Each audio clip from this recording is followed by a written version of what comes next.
You see symbols like this all the time when you're out and about in the UK, and it means that there is a technology in use called induction loop, which lets people who have hearing aids kind of tune them in to receive a direct audio feed of whatever it is they're supposed to be hearing. So it might be the person behind the counter at a shop, it might be the people on stage at a theatre. But for those of us who don't have hearing aids, this is almost an invisible technology. Certainly I didn't know that much about it, but I spent the last few weeks going around and trying it out. Keep clear of the doors, please. Oh my god, that was incredibly loud. And I've also learned about some changes that are coming, which means that this type of technology is going to become much more accessible to everyone, even if you just have a pretty standard pair of Bluetooth headphones. But I think a good place to start would be to let you hear what an induction loop actually sounds like. So this is a portable battery-powered induction loop. And induction loops have been around since the 1930s, but they're a little bit different to most of the other ways that we're used to transmitting audio. We're quite used to doing that over radio waves, but this uses electromagnetic induction. So it's got more in common with an induction cooker or a wireless phone charger than it has with a traditional radio. Obviously, do bear in mind that this is just a way of transmitting audio. The quality will still depend on things like what kind of microphone you use, where you put the microphone, how much background noise there is. Right now I have two microphones on. One of them is what you're hearing right now, and the other one is transmitting to a receiver that's going into the back of the induction loop. And over here I have an induction loop receiver which I'm recording. So, can I get my headphones on? Hello, this is me through the induction loop. Audio engineers will point out in the comments that this isn't really a fair test and there's a bunch of variables that could be at play here. I have no idea what's going on with things like audio gain right now, for example. But to be fair, most of these installations that are out in public aren't tended to on a regular basis by audio engineers. They're just kind of left running in shops and everything, so who knows what kind of settings are on those. Hopefully they were set up originally by someone who knew what they were doing. But who knows? I also think there's some kind of noise gate stuff going on with this, because if I stop talking, clearly it kind of drops out. So I guess that's good. This also shows you the relatively short range of an induction loop, because if I just move them an arm's length apart, and then as I move them back together, it slowly returns. I don't even know what caused that on that occasion. What happens if I just I turn my own induction loop off and just see what I can pick up? Oh, there's definitely more interference the closer that or when I point it at the camera, there seems to be more interference. So I think there's probably some interference there from my wireless mic. All right, that's enough of that. Hearing loops like this are pretty common in Britain because they've been encouraged by legislation. From what I can tell, they took off in Britain in the 1970s, and hearing aids since then have often included a telecoil, which is the receiving end, and you can just switch that on and off as needed. So I went out with my induction loop receiver in central London and tried this out for myself. All right, so I'll see what I can find, I guess. One of the places you'll find an induction loop in London is at Transport for London's help points.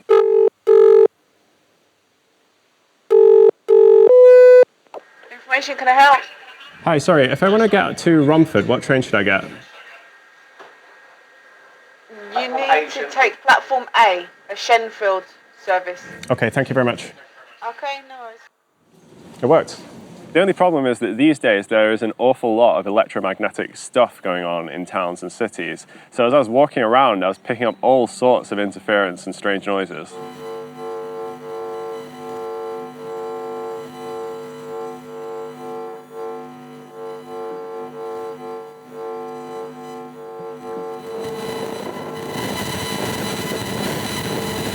Oh, okay, yeah.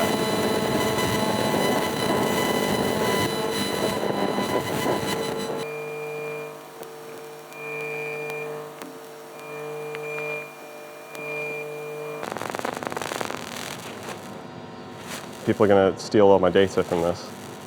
To be fair though, if you were just walking around, you wouldn't have your T-coil switched on, so this would be unlikely to be a problem. But I did find a situation where I think it really could be a problem. Taxis in London are required to have induction loops fitted for communication between the passenger and the driver. So I met up with Tom the taxi driver, a fellow YouTuber, to have a go with his hearing loop. So the intercom is on right now. Okay, yeah. So do you use the intercom? That's Yes. the way that you talk to the passengers? Yes. I'll put my headphones on and then I should be able to hear you. Yeah? Through this induction loop in theory. All right, so I'm turning up the... Say hello? Hello. Not getting anything currently. My name's Tom. We're about to see if my cab is actually good. That was No, it came in and it came in really loud. Oh, wow. I got you. Typical cab driver chat. All right, mate, how's it going, governor? Yeah, what's, yeah, you can turn your induction loop off if you don't like this geezer talking about pie and mash, yeah. Yeah, there's so much interference, like I was saying. It was designed for a world before we had, you know... Wi-Fi routers, Bluetooth, Wi-Fi, yeah. wow, yeah. You know, this is electric taxi, so I don't know what kind of frequencies or resonances and stuff that puts out. Well, should we have a drive around? Let's have a drive. I tell you what, let's go on the Victoria Embankment and we can get some nice views of London. There's a lot of interference. Wow, okay.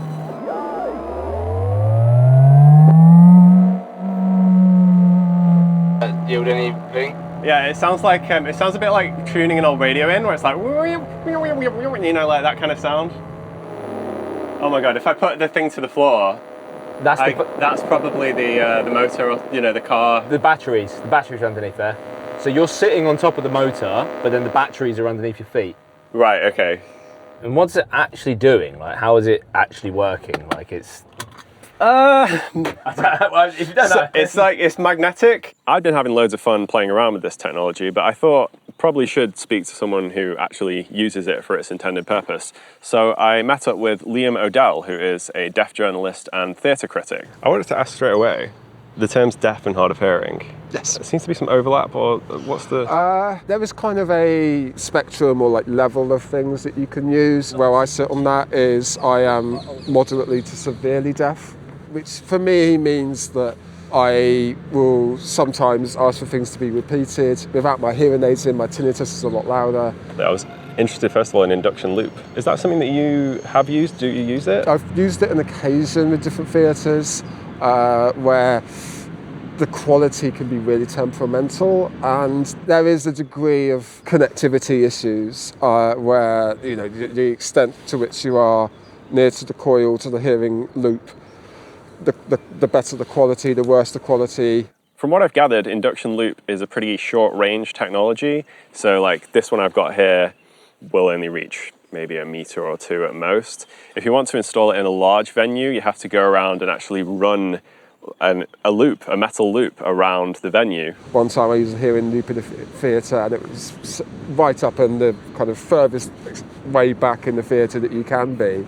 And I think it was the fact that there was a barrier in the way, and the fact I was just so far back in the theatre, I think caused connectivity issues. So induction loop is an example of an assistive listening technology, and it seems to be the most popular one in the UK. It's been around for a long time, and it can be very useful. But there is a new assistive listening technology coming onto the scene, which is going to work in a little bit more of a modern way. The new technology is called Auracast, and its logo looks like this. So I don't know if this is something that we're going to start seeing out in public now, but I'll be looking out for it. This is effectively the next-gen replacement for induction loop, and I would give you a demo of what it sounds like, but I don't have to, because you're already listening to one. You've been listening to my voice through Auracast for this entire video, the whole time I've been sitting here. So I think it's fair to say that it is slightly higher quality than induction loop. Auracast came out in 2022 as a new addition to the Bluetooth specification, and a few venues in the UK already have it, but I got to go and try it at UAL Creative Computing Institute, where their technical coordinator, Tom Webster, showed me how it works. So I've got your Auracast receiver here, connected to the stream. Yes. So is your mic going into the Auracast now? It's not. I'm on mute. But if I unmute it... If you unmute that, and then if I put these on, I should be able to hear you, yeah? Can you hear me now? Yeah, I can hear you now. And Auracast, you can have an unlimited number of people connect to it, can't you? So in theory, every single person in this room could have connected to it. Absolutely, yeah. So, I mean, it's got other applications as well as assistive listening. As I was saying, for neurodiverse students, if you have difficulty concentrating or you're easily distracted, it's a busy room, you know, you'll be able to concentrate more easily on what the lecturer's saying. So that's the actual bit that transmits the Auracast stream?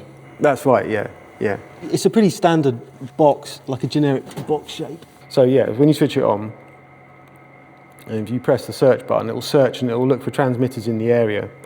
So here it will find this classroom's HH302 and it will find this. We also have it installed in our other classrooms. If you're halfway in between, it will show you both and you can select which one you want to tune into. And the cool thing about Auracast is that you don't necessarily need special equipment to receive it. So many new hearing aids do support it, but so do many new headphones. I have the new Sony earbuds and they have Auracast built in, so I was able to use them to hear what Tom was saying. Yeah, so can you hear me through the through those as well. Fantastic. Yeah, you're coming through loud and clear. It feels wrong that I'm getting the exact same Bluetooth feed through these headphones and my my earbuds. Yeah, we also have, yeah. I mean, you can imagine there's loads of uses for this, like, I don't know, silent discos, silent film showings. You know, you could, if we have, we've got a display up in the common area, you could have a film on that, or people could be watching something on the TV without disturbing other people in the area. We had a need to install it because we had a student with cochlear implants, and we had a need to have some assistive listening in our classrooms. We looked at the available solutions at the time, and the cost of doing the hearing loop, it didn't really make sense for us to do that in all our classrooms. With a hearing loop, it's probably a bit of a DIY project, I suppose. It's a bit of a structural thing that you have to do. Yeah, it is. It's structural work. It's structural and building work, which obviously you have to pay contractors to do that, and it's invasive, and it means your classrooms have downtime. And this was just like perfect timing for us that Auracast was coming out, so we sort of took a dive into it. But it's worked really well.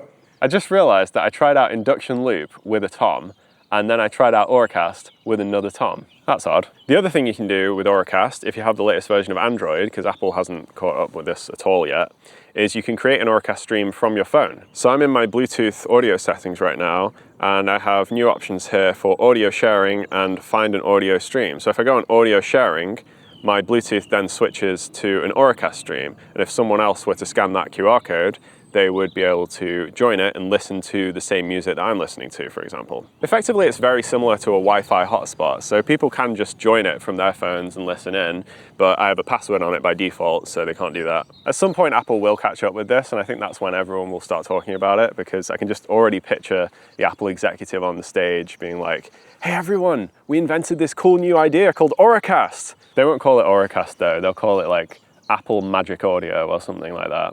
I really hope we get this in cinemas, because sometimes you're sitting there and there's like someone in the back row just talking or loudly slurping their drink or just anything, and it's just the worst.